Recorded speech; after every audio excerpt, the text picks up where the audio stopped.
Being a homemaker is great. You can take a nap anytime you want, and 3 meals a day are included with the house. If I were reborn, I'd want to be a woman too.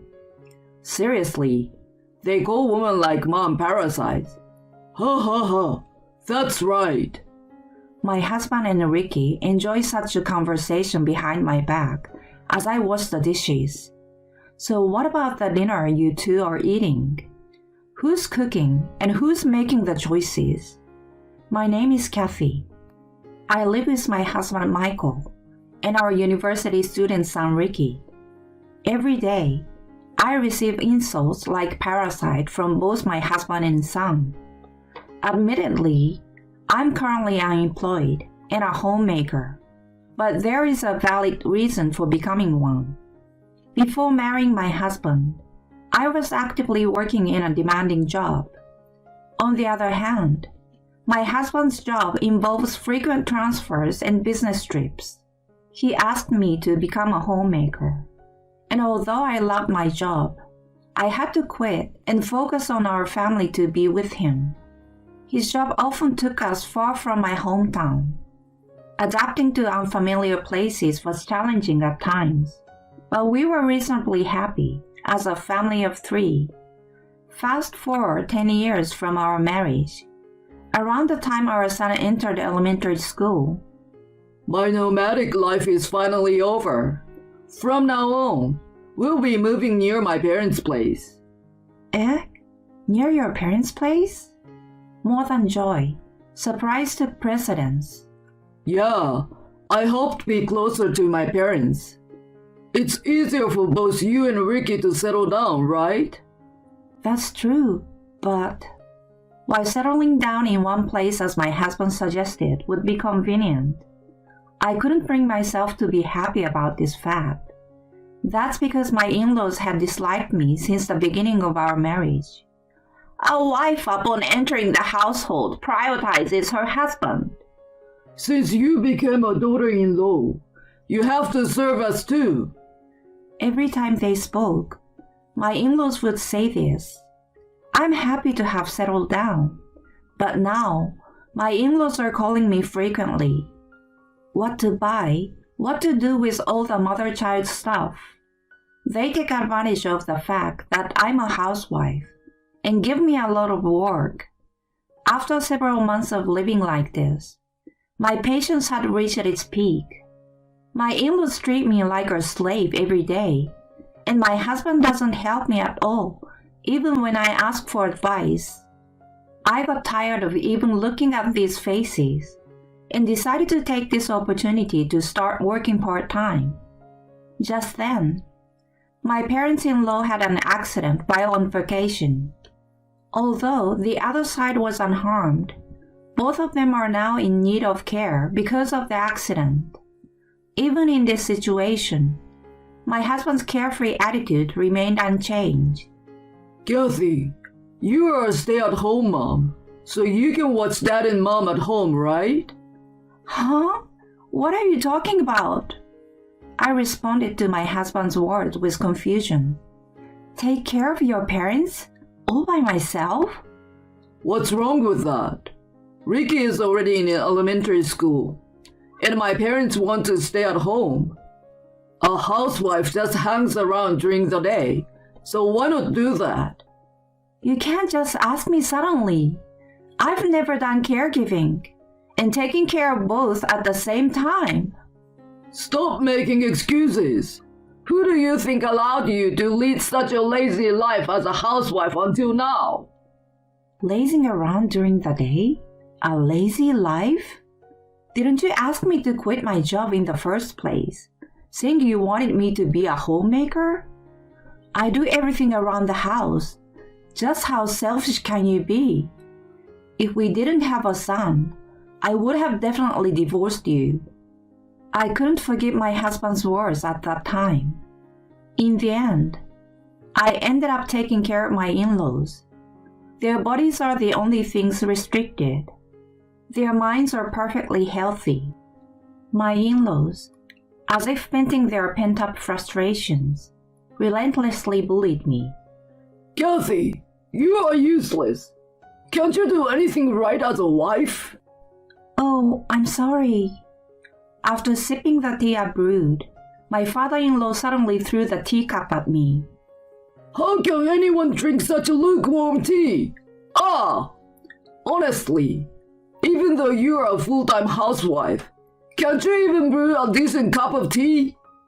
The overbearing behavior wasn't limited to just my father-in-law. My mother-in-law was equally unbearable. Hey, Kathy, isn't the bath ready yet? My body feels sticky and uncomfortable. Just a moment, please wait. Enough! Just hurry up and wipe my back. I can't reach it. Like this? Ouch! Oh, sorry. Honestly, your stress is too much. My son is unlucky to get such a useless wife. Naturally, consulting my husband brought no help. On top of that, he casually says, You are the wife, so it's natural to serve my parents. Without offering any assistance. As I continued caring for my in-laws, I no longer felt anything. Though it was tough, my senses seemed to have become numb somewhere along the way. No matter how much I was verbally abused or had things thrown at me, I told myself that it would eventually end. I endured until that point. So, I convinced myself and managed to get through each day. Several years later, as dementia began, the care level for my in-laws increased, and they decided to move to a care facility. The burden on me, who had spent most of my day in caregiving, noticeably lightened. However, over these years, the disrespect from my husband and in-laws had taken a toll and influenced my son Ricky. Today, once again, Ricky mocks me. Hey Mom, now that Grandpa and Grandma don't need care anymore, are you slacking off? It's annoying to see you comfortably eating on Dad's hard-earned money. Ricky, well said. Dad was fed up with Mom's thick-skinned attitude too. By the way, Mom, have you gained weight? Probably because she's only eating after finishing caregiving. Oh, did you think I didn't notice, Mom? Dad noticed too, but he couldn't bring himself to say it. In front of me, the two speaking politely without hesitation. If I retreat from the situation, they will deliberately insult me loudly enough to be heard. Every day was like this, and understandably, the stress had reached its limit. At such a time, a situation occurred that exceeded my capacity. While I was washing dishes after dinner, my husband and son began their usual conversation. Being a housewife is nice, huh? You can take a nap anytime and have a house with meals provided. If I were reborn, I'd want to be a woman too. Totally. Mom, you're like a parasite. That's what they call it. Ha ha ha, that's right. Even if I get married, I don't want a parasite like you, Mom, with zero productivity. At that moment, I heard a snapping sound in my head. A parasite. This is no joke. What about the dinner you all just ate? Who do you think does the dishes? And the clothes you're wearing? And the house you live in? Who do you think does the laundry and takes care of it all? I won't forgive them. I will make sure they regret pushing me this far. Determined for revenge, I started looking for a job the next day. It's a waste to spend any more time on these people. So, I thought of working for my own future. Fortunately, I quickly found a job that suited me. My previous job was a nurse. With my nursing qualifications and sufficient work experience, finding a job was easy. I'm sure Michael knows I'm a nurse. Don't they at least know that there are plenty of work opportunities out there, if you're qualified, or don't they? That night, I informed my husband and son, who were enjoying the usual conversation, that I've decided to start working from tomorrow. They briefly widened their eyes and then burst into laughter. Huh? What are you talking about? Who would hire a stay-at-home wife like you? Exactly. Haha, A clumsy old lady like Mom has no value anywhere. anyway, it's probably just a short part-time job, right? It's a waste of time, so better not to bother. Mom can only handle household chores, you know. Just quietly follow Dad's instructions. Looking down at the two of them, I firmly declared, I'm a full-time, permanent employee. Eh? Full-time? Full-time? You are? Mom, they hired you full-time? That's right. So from now on, I will contribute half of the living expenses. In return, I will appreciate it if we can split the household chores. What's that about? Household chores are your job, right? Yeah, taking care of the house is Mom's duty. To the shouting husband and son, I delivered the final blow. Huh? Household chores were considered work? I've never received any salary for it. Wasn't being a stay-at-home wife about having a relaxed life with the freedom to take a nap anytime, enjoying 3 meals provided, and leading a laid-back life? Unconvinced, they continued to grumble and complain, but I ignored them. The next day, I resumed working. I handled only the essential household chores and dedicated myself to my beloved job outside. Despite the challenges of returning to work after a hiatus, it was much more fulfilling than before. Since then, my husband and son began to conspicuously praise and flatter me in an exaggerated manner. Making meals is more challenging than I thought. No kidding, Mom's cooking is seriously amazing. I haven't had her cooking in a while. I want some. Seriously, Mom is amazing. Even when it comes to laundry, it's gotta be Mom. I can only do basic stuff like separating darks and whites. You think I'm going to say, it can't be helped? I glanced at my husband and son, who were trying to please me, and bluntly dismissed them. Huh? I'm working too, you know. How about you guys handle meals and laundry yourselves? What are you saying to your husband? We can't live without my income. No, not at all. I never said anything like that. Huh? Yeah, my current salary is almost the same as my husband's. In fact, considering the size of the hospital where I work, I earn slightly more. My husband, who could no longer say anything, became somewhat quiet after this. But now my son, who had found a job, began to take advantage of me. Hey, since you're working too, I don't need to contribute to household expenses, right? My husband nods in agreement, lurking behind. Right. Or maybe we should make her cover all the daily expenses. Saying we can live without my income is just arrogant. Dad, great idea. It increases our pocket money, killing 2 birds with 1 stone. I was truly disgusted by their conversation, which was at an elementary school level or even below. Well, then do all the housework yourselves, please. Manage the living expenses within my personal budget. Huh? Why is that so? The premise is you're a housewife, remember? That is right. Even now you're making your own choices on your behalf. If we're being a homemaker, I was an individual.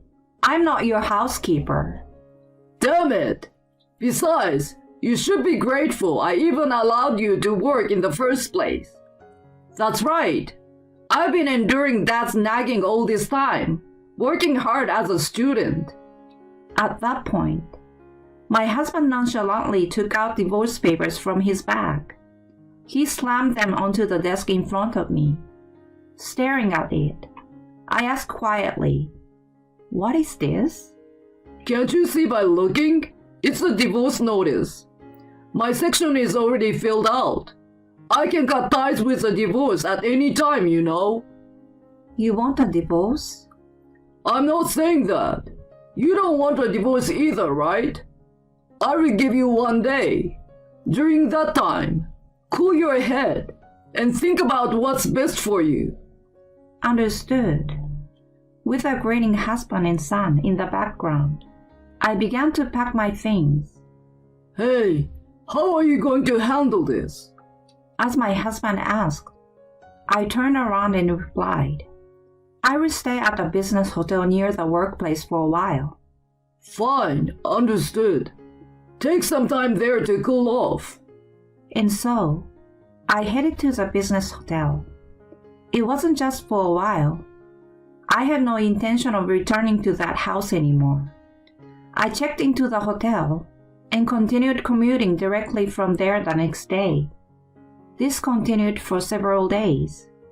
I was relaxing with a drink after returning home when I received a phone call from my husband. Kathy, have you made up your mind?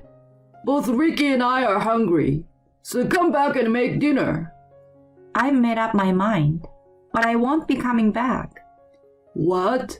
What are you saying? Your son and husband are waiting hungry for you. I'm waiting for you, okay? As a housewife, can't you value your family? We're not a family anymore. My husband, who did not understand the statement, said, What? In a confused voice, Thanks for the divorce papers. I gratefully submitted them. What are you talking about? You submitted divorce papers? Is this a joke? A joke? You wouldn't joke about something like this, right? You and I are truly complete strangers. What is this? You're doing whatever you want. What about Ricky? He's about to graduate from college soon and can live on his own, right? He already has a job lined up. Are you abandoning your family? What about it? Hey, wait a minute. After saying just that, I hung up the phone. Since then, I kept rejecting his calls as they became a nuisance. To avoid causing trouble for my parents, I explained the situation to them and asked for peace. This became an opportunity for me to decide to return to my parents' house. Luckily, the branch of the workplace where I currently work is near my parents' house. I asked my boss to transfer me there. Now, I've rented an apartment near both my workplace and my parents' house, working full-time as before. Being a full-time nurse is already busy, and having my workplace close to home is quite convenient. On weekends, I visit my parents, and I've increased the time spent with them. Kathy, feel free to come and visit any time. That's right. You've been working so hard all this time. Thank you, Dad, Mom, both of you. My parents praised and encouraged me with those words. On the other hand, my ex-husband and son seem to have struggled with daily chores. And now, the house has turned into a mess. A week after leaving home, I received a message from my son. It's impossible without you, Mom. We can't endure this kind of life anymore. Dad and I are both at a major breaking point. Please help us, Mom. Looking at the messages from my son, it was clear the situation was dire. The mountain of empty delivery containers hints at the fact that no cooking has been done. A pile of trash bags and laundries here and there, and the floor covered in accumulated dust and more. It's become a garbage dump to a degree incomparable to the past. To such a son, I simply replied, I hope you find your parasites soon. Whether that response struck a nerve or not, I haven't received any messages from my son since. I have no regrets now. I've done everything I could, putting in efforts to maintain familial relationships. Even so, if they look down on me to that extent, I'd rather be done with such a family. In the future, I want to indulge myself a lot. After enduring so much, I plan to live a happy life. And then, suddenly, my mother-in-law, Stacy, stood up in front of everyone and grabbed the microphone, starting to make some shocking statements. I never thought I should have accepted a woman from a single-parent family as my daughter-in-law. She's not the prettiest bride, but please be nice to her, everyone. Don't worry, I'll take it upon myself to discipline her. The crowd was already in a state of shock, but Stacy, tipsy from the drinks, seemed oblivious to it. Then, a man standing in front of her stood up and snatched the microphone from her. Are you done?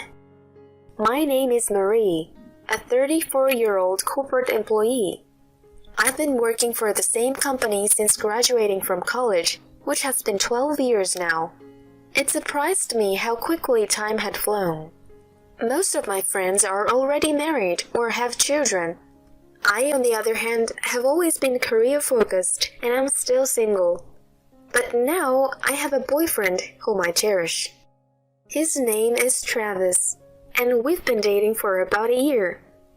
We met at a mixer, and he approached me. Though younger, he has a mature, composed demeanor, but sometimes shows his playful, youthful side, which made me fall for him. Out of the blue, he invited me to a fancy restaurant. It wasn't an anniversary, so I wondered why, half expecting something special. Nervously, I went to the upscale restaurant where Travis was already waiting, waving at me with a smile. We talked about our day and enjoyed our meal at the fancy restaurant, which we hadn't done in a while. I was surprised you invited me to a place like this all of a sudden.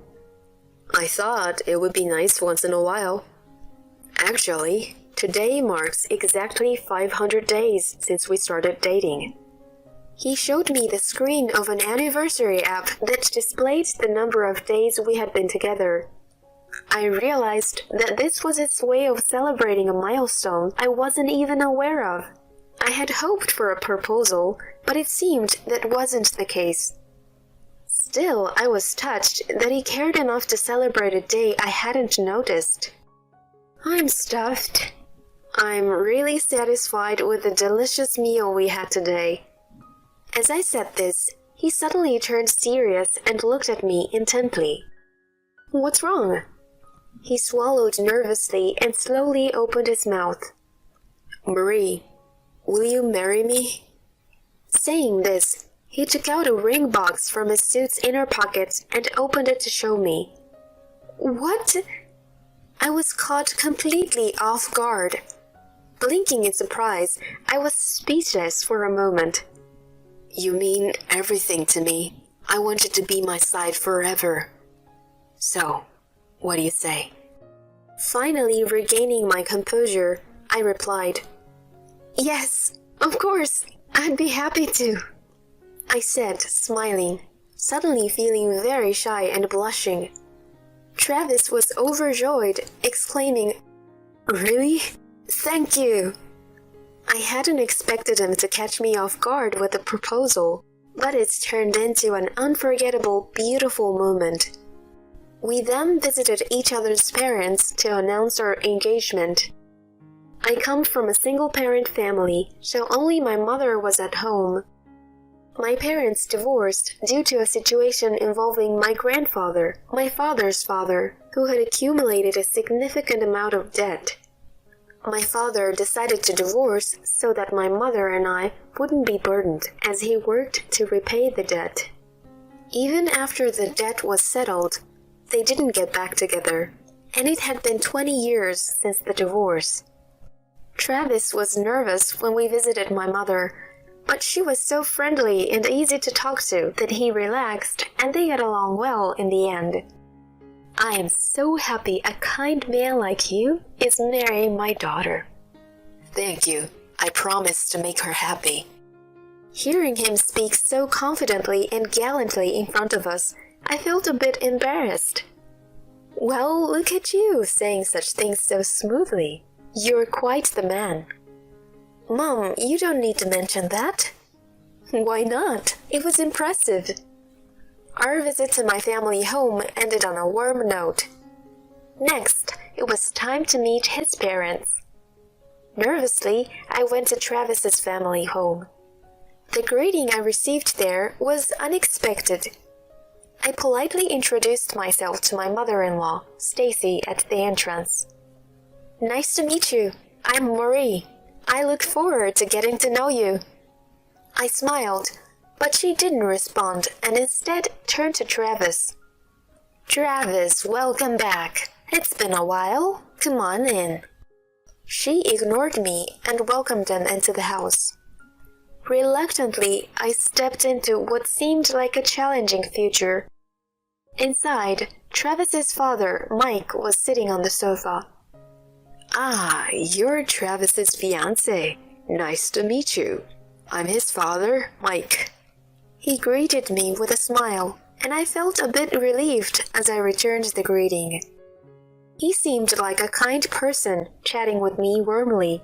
He asked me about my job and family life, while Stacy just nodded along disinterestedly. I politely answered his questions, glancing at her occasionally. Then, at an opportune moment, Stacy interjected. "Hold on, I didn't know she was from a single-parent family. Can we really trust her?" I was shocked by her sudden, blunt remark. Seeing me at a loss for words, Mike came to my rescue. "Don't talk like that. In this day and age, there are many kids from single-parent homes. Besides, she's still in contact with her dad, isn't she? It's just that our parents don't live together, right?" "That may be, but I still can't trust her easily. If a child has problematic parents, they might end up causing the same issues. I won't forgive her if my son ends up divorced because of her." Saying this, she huffed and headed towards the kitchen. "Mom, don't get so upset, please." "Sorry about my wife's attitude." Mike apologized to me. Stacy seemed like a difficult person, but Mike, being more mature and kind, seemed to balance things out. At that time, I still loved Travis and was unaware of his true nature. I couldn't imagine what was to come. Then, Travis and I started preparing for our wedding. While looking through various venue pamphlets and wedding magazines, I was filled with ideas and excitement. However, I was surprised when Stacy came along to the venue visit. "Why are you coming with us, Stacy?" With a frown, she replied, "You don't seem to have a good taste, so I came to help." I was frustrated. She hadn't even seen my choices yet, and was already criticizing my taste. Moreover, it was strange for a mother-in-law to join a wedding venue visit. I suggested to Travis that we should do it alone, but he didn't send her away, saying, "Mom's already here, and it's good to have advice from someone who's been to a wedding." In the end, we tried the venue's food and even did a wedding dress fitting with her. She kept imposing her preferences, disliking the menu and the dress I chose, suggesting alternatives to suit her taste. My wedding was turning into what she wanted, and I was really upset by it, especially since Travis didn't stand up for me. He agreed with everything she said, and my opinions were always outnumbered. I wished to at least choose my own wedding dress. Stacy continued to impose her opinions on the invitation design and the reception. I reached my limit, and one day I talked to Travis. "I don't like your mother meddling in our wedding and turning it to her version. She's not listening to me at all, and I want you to tell her to back off." However, his response was disappointing. Mom's just trying to help us have a better wedding by taking time out of her schedule. I'm sad you don't appreciate that. I can't believe this. That's when I realized Travis was a complete mama's boy. I would lose my autonomy if I just followed along. I decided to take matters into my own hands and secretly arranged for a wedding dress without telling them.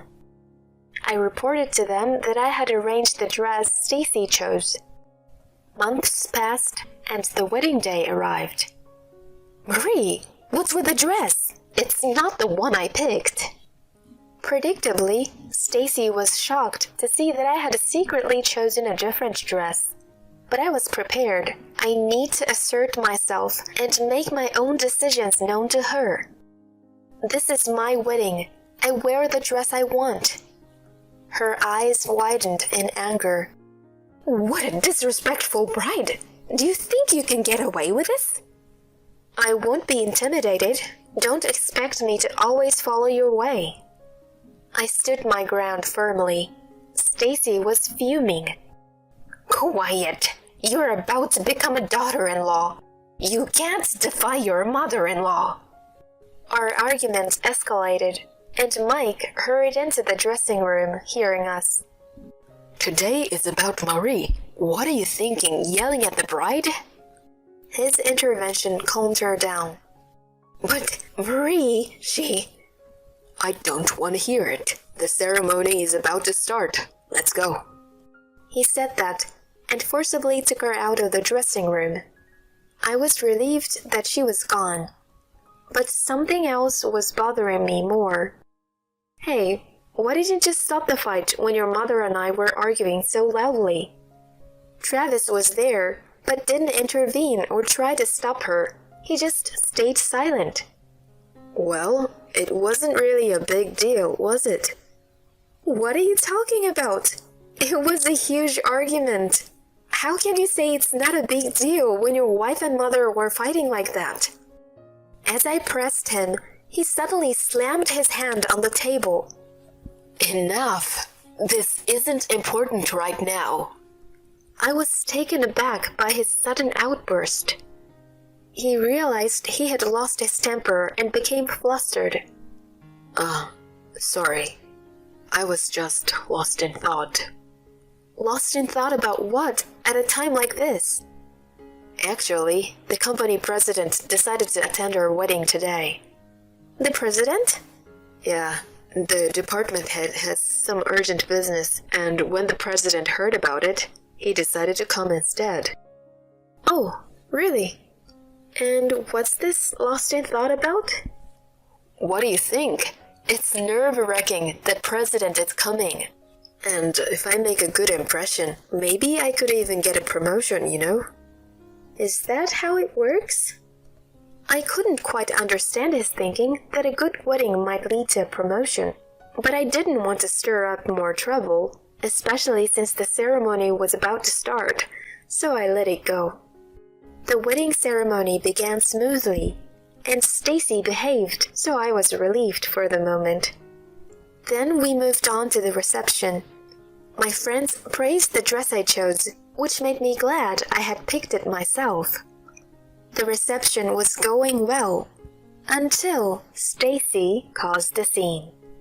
As the MC announced a speech by a friend of the bride, Stacy suddenly stood up and walked towards the stage, staggering as if she were drunk. Then she grabbed the microphone and made a shocking statement. Let me have your attention for a moment. Thank you all for gathering here today for my son Travis, but his bride is just terrible. I'm sorry to say she's a disappointment. I was dumbfounded. What was she talking about? The room went cold with her words, but she didn't stop, continuing to insult me. I never thought I should have accepted a woman from a single-parent family as my daughter-in-law. She's not the prettiest bride, but please bear with her. I'll take responsibility and discipline her. The crowd was appalled, but Stacy, drunk, seemed unaware. Then a man in front of her stood up and snatched the microphone. This is intolerable. Can't you see the room is appalled? Who the hell are you? I'm speaking here. Give me back the microphone. She was furious at being interrupted. I'm the groom's mother. Do you think you can disrupt the ceremony like this? The man sighed. Are you done? Then Travis rushed over to them. Mom, what are you doing? This man is the president of the company where I work. What? Hello, I'm Peter McGill, president of XX Company. Mr. McGill, I'm terribly sorry my mother has behaved this way at a ceremony you graciously attended. I didn't come here for you. Dad, why didn't you tell me you were coming? Weren't you in Europe for business meetings? Travis and Stacy looked shocked as I approached the three of them. Wait, the president is your dad? Yes, he's my father. I came here for my daughter's wedding, not for you. My business meeting in Europe was rescheduled for the next week, and when I heard the department head couldn't attend, I flew here. I wanted to surprise my daughter. That's not a surprise. What happened to reporting, informing, and consulting like a good businessman? Sorry, I didn't expect to be lectured by my daughter here. The room finally burst into laughter at my father's words, but Travis and Stacy remained pale-faced. Seeing this, my father-in-law, Mike, hurried over and said, I apologize for the trouble caused by my foolish wife and son. The room erupted in laughter at this exchange. Seizing the moment, I took the microphone from my father and announced a major decision. I've just decided I'm cutting ties with his mama boy and his mother. I will return the gifts to everyone who came here today. Please enjoy the rest of the time as a dinner party. There was applause from the crowd. Everyone probably thought it was better for me not to marry into a family with such a mother-in-law. Don't decide things on your own. Exactly. I won't allow a broken engagement. While Travis and Stacy were protesting, my father turned to them with a stern look and said, Travis, I can't forgive what your mother said to my daughter. If you're okay with losing your job, go ahead and yell at her. No, please. I beg you, spare me that. Besides, it was my mother who was yelling. Wait, Travis, are you betraying me? Stacy clung to him, but Mike pulled her away. Enough. I can't stand it anymore. I want a divorce. Wait, please. I don't care. Leave your life alone. After apologizing to me and my father, he left the venue. I went with my father to my mother's table, and the three of us enjoyed our meal together. Travis apologized to my father, but he was completely ignored. After that, Travis and I broke our engagement. He angered my father, the company president, and was demoted to a regional branch. Unhappy with the prospect of no career advancement and demotion, he resigned. Stacy was indeed left by her husband and ended up moving in with her son. However, he was angry at her for causing the situation, and the relationship became strained and hostile. As for me, I continued to work hard and was recently promoted to department head. My parents, who reunited at the wedding, began to reminisce about old times and now meet regularly. Whether they remarry or not, it's nice to see them getting along as a child. I hope to find a partner with whom I can have a friendship-like relationship, like my parents. But for now, with my promotion and increased responsibilities, I'll focus on my career.